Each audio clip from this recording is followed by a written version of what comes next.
Hey Muses, welcome back to my channel. If you feel like the absolute laziest lump to ever grace a sofa, this video is for you. I'm going to teach you how to translate your laziness symptoms into powerful, personalized hacks to unlock your productivity. If you struggle with chronic or mental illness and want to go from stuck to unstoppable, subscribe to my channel and hit the bell to be notified when I post a new video every Tuesday.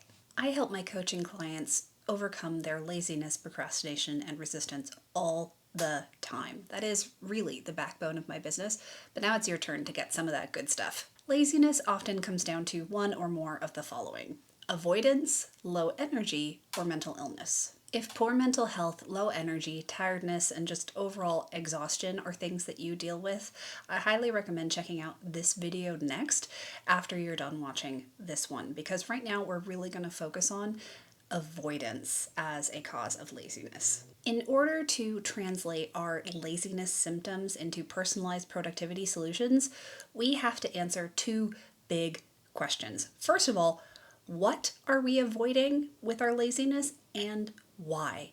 Getting as specific as possible is really important here. And question two, what accommodations can you make for yourself to improve your situation instead of just expecting you to fundamentally change who you are, which is never the answer? These questions may seem really simple, but let's dive into an example or two so you can see how truly powerful they actually are. I really had to become an entrepreneur. Yeah. Example number one. I used to avoid working a lot, not just in my adult life, but I also avoided and procrastinated on homework all the time back when I was a student. Why? Why did I spend the majority of my time on the sofa watching TV or scrolling on my phone? Why? It wasn't because I wasn't motivated. It wasn't because I was lazy. Because it turns out, under the right circumstances, I am a productive powerhouse. The transformation I have seen in myself over the past 5 years or so boggles my mind.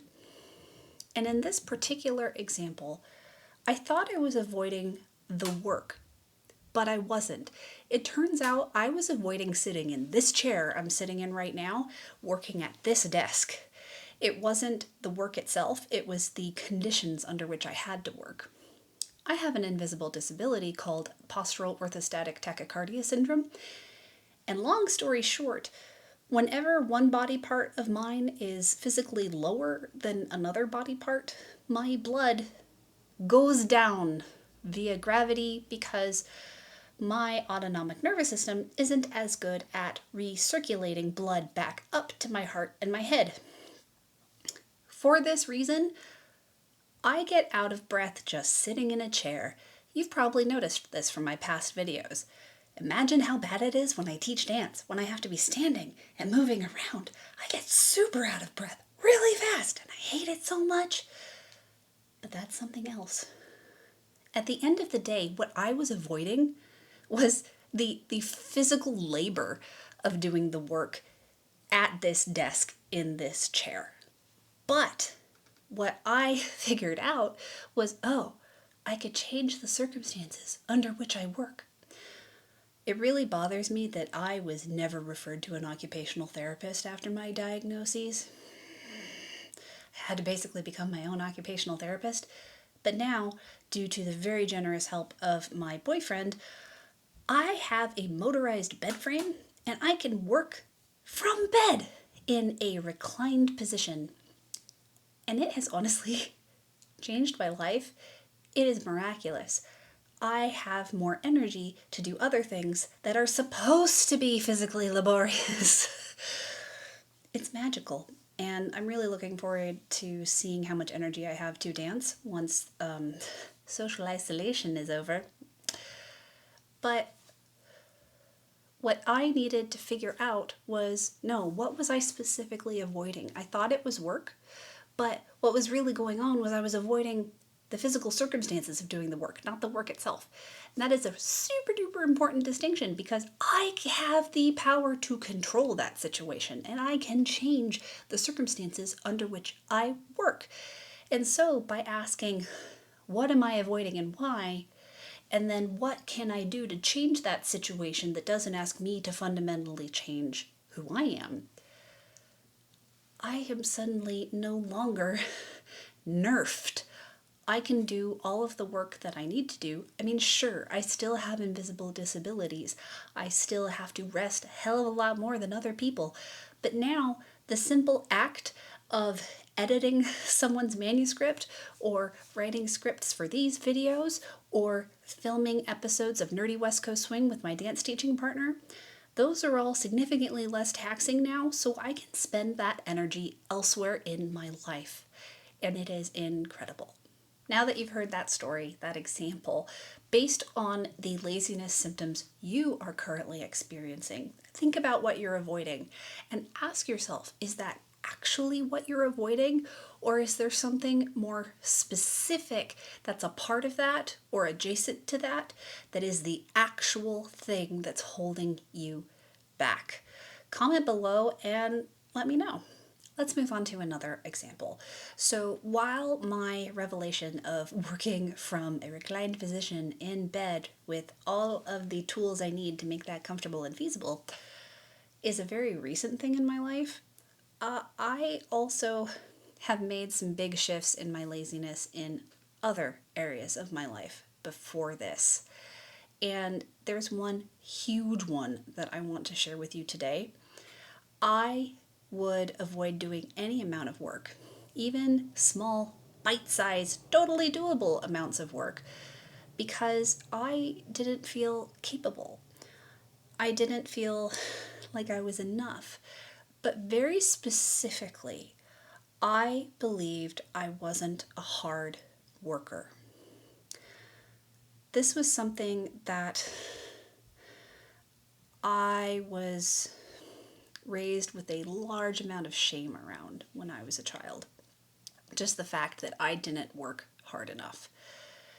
And it was a detrimental, limiting belief until fairly recently. Like, I didn't budge this thing until last spring. And I know what you're saying. Limiting beliefs? Ugh. If you've spent any amount of time in the self-development space over the last 2 decades, you are probably so done with limiting beliefs.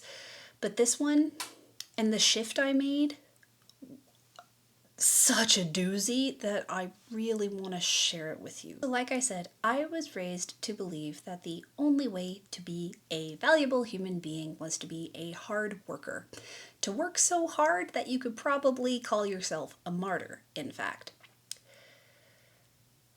However, I was one of those incredibly bright, talented, and promising children that didn't have to put in a lot of work to get a 4.0 GPA. Like, really. It was really easy for me, but that meant from the outside it looked like I wasn't doing anything, but I was still getting the good grades. If you can relate, type 4.0 in the comments. We shall rally around one another. Basically, in their eyes, I wasn't nearly a hard enough worker. Like, I fell so short against that measuring stick, and I was deeply shamed for it growing up. And it was awful. Let's take a look at what kind of laziness symptoms this belief of I'm not a hard worker created in my behaviors. First of all, the false belief that what comes naturally to me, my talents, my passions, any of that stuff, because it comes naturally to me, it didn't qualify as hard work. So for me to put any time and effort into those things didn't qualify as hard work, therefore wasn't valuable, therefore I should be doing other things with my life.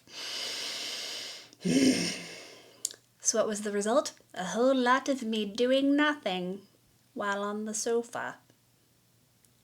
I was just wasting time. But everything else was just depressing to do. And therefore I avoided it for those reasons. So there I was, on the sofa, avoiding the things I liked, because that wouldn't help me become a worthy human being. Meanwhile, over here, I was avoiding the stuff I didn't like, but would make me a worthy human being. Giant scare quotes. But, depressing. Also hard to do when one is invisibly disabled. Oof. What mindset shift released me from this giant cog in a wheel? Prison? Hold on to your brain cells. Your work is valid. Your work qualifies as hard work. If something brings you fulfillment, it definitely qualifies as hard work. Joyful work is hard work. Fulfilling work is hard work. Work that comes naturally to you is still hard work. You are a very hard worker. As soon as I spoke these words to myself and really internalized the shift, the truth, because the old belief was based on a complete lie, I suddenly had deep, unconditional self-permission to do my work. And from there, my laziness decreased and my productivity picked up speed naturally without me having to put any effort into making it happen. So if you're avoiding things and being lazy because you have discovered you have a limiting belief, the question you need to ask yourself is this: where is the lie? Because I guarantee if there is a limiting belief holding you back, part of it is most certainly a lie. Once you find that lie, the truth will probably be obvious to you, and that truth has the power to set you free. All right, so we talked about 3 powerful questions to use to analyze your laziness so that way you can come up with personalized ways of boosting your productivity. Those 3 questions were: 1, what am I avoiding and why? Really, really dig deep. Question 2, what accommodations can I make for myself so that way my circumstances change and my laziness decreases naturally, as opposed to asking myself to fundamentally change? For example, asking myself to fundamentally change would be asking myself to really enjoy sitting here at my desk, feeling the blood drain into my feet and being completely out of breath. That's never gonna happen. And then finally, if you realize that part of what is causing your laziness is a limiting belief, you need to ask yourself, where is the lie in that limiting belief? Because I guarantee you, there is at least one, if not more, housed in that one little limiting belief. And as soon as you dig them up, you'll discover the truth, and it'll probably feel so freeing, and you'll discover yourself changing without having to put any effort into it. If as you're asking yourself these 3 questions, you're struggling to find answers, I highly recommend checking out this video on a journaling technique I call anytime pages. You just use those questions as the journaling prompts. So you can check out that video at the link in the description box below. What I talked about today is really only the tip of the iceberg when it comes to holistic productivity. What do I mean by holistic productivity? I mean that true, sustainable, consistent productivity relies on taking into account that you are an imperfect human being with needs, with dreams, with feelings. If you approach yourself like a robot, you're gonna burn out, like I talked about last week. So it's really important to take into account everything that's going on in your life, to understand why you're behaving quote unquote lazily, why you're being unproductive, why this, why that. Most behavior as a human being is subconscious, and it's a result of other things going on. And often you need someone else to help you understand what else is going on.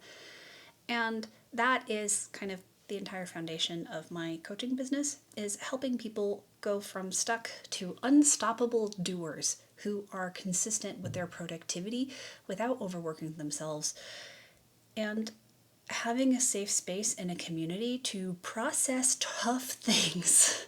Like, really, it's incredible. But if you want even more information on how to overcome your laziness, overcome your procrastination and resistance, I highly recommend checking out my masterclass where I teach you 3 more doozy mindset shifts in a simple 3-step process to get you being productive consistently. This class is the backbone of everything I do, and it is 100% free to you. All you have to do to get access is go to the link in the description box below and sign up. If you liked this video, please hit that like button and subscribe and share it with your friends. I'll be back next Tuesday with another video. We'll see you then. Bye! Yes, I know I look like Christmas. It seemed like a good idea at the time.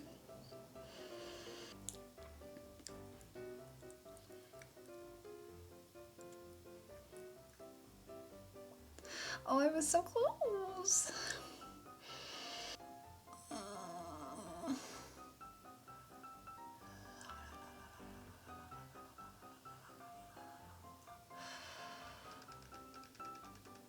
I want to go to bed now. If you're wondering why my chin is always tipped back when I'm talking into this thing, it's because I have horrendous dark circles if I do this. I look like death. Therefore, haha.